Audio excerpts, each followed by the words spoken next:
لله وكفى وسلام عباد الذين اصطفى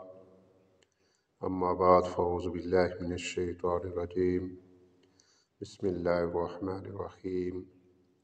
وعن أبي سعيد قال رسول الله صلی اللہ علیہ وسلم، ابی سعید رضی اللہ تعالیٰ عنہ سے روایت ہے کہ نبی کریم صلی اللہ علیہ وسلم نے فرمایا، اذا اسلم العبد وحسن اسلامہ، جب کوئی آدمی اسلام قبول کرتا ہے، مسلمان ہوتا ہے، فحسن اسلامہ، اور اپنے اسلام کو بہتر بنا لیتا ہے، یکفر اللہ عنہ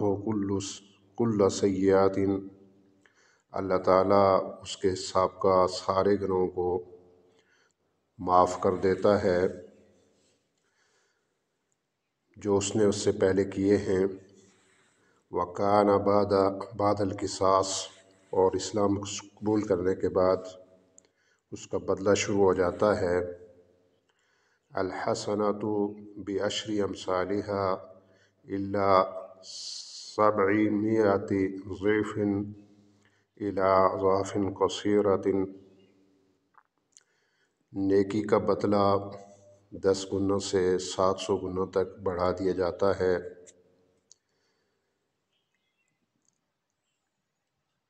والسیئات بمثلها الا ان یتجاوز اللہ عنہا، جبکہ برائی کا بدلہ اس کے مثل ہے، الا یہ کہ اللہ تعالیٰ اس سے درگزر فرمائے۔ اس حدیث سے یہ بات ہمارے سامنے آئی کہ جو کوئی آدمی اسلام کو قبول کرتا ہے تو اسلام قبول کرنے سے پہلے جتنے بھی اس کے گناہ ہوتے ہیں ان سے اللہ تعالیٰ درگزر فرماتا ہے، ان کو معاف کر دیا جاتا ہے،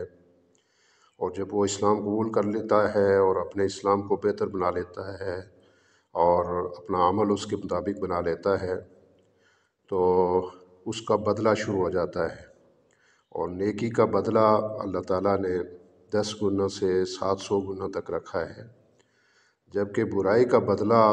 جو ہے وہ اس کے مثل ہے، یعنی جتنی برائی کوئی آدمی کرے گا اتنا ہی اس کا بدلہ ہوگا۔ اور اس پر بھی یہ فرمایا کہ اگر وہ چاہے تو جو ہے وہ اس سے درگزر بھی فرما سکتا ہے، کیونکہ اللہ رحیم ذات ہے، کریم ذات ہے، وہ گناہوں سے درگزر بھی فرما سکتا ہے۔ اگر بدلہ دے گا بھی تو اس کے مثل جتنی برائی کی ہوگی اتنا بدلہ دے گا، جبکہ نیکی کو بہت بڑھا چڑھا کر جو ہے اس کا بدلہ دیا جائے گا، یعنی 10 گنا سے لے کر 700 گنوں تک اس کو بڑھا دیا جاتا ہے۔ تو اللہ تعالیٰ سے دعا ہے کہ ہمیں برائیوں سے بچنے کی توفیق عطا فرمائے اور نیکیوں کو اختیار کرنے کی توفیق عطا فرمائے۔ وآخر دعوانا الحمد للہ رب العالمین۔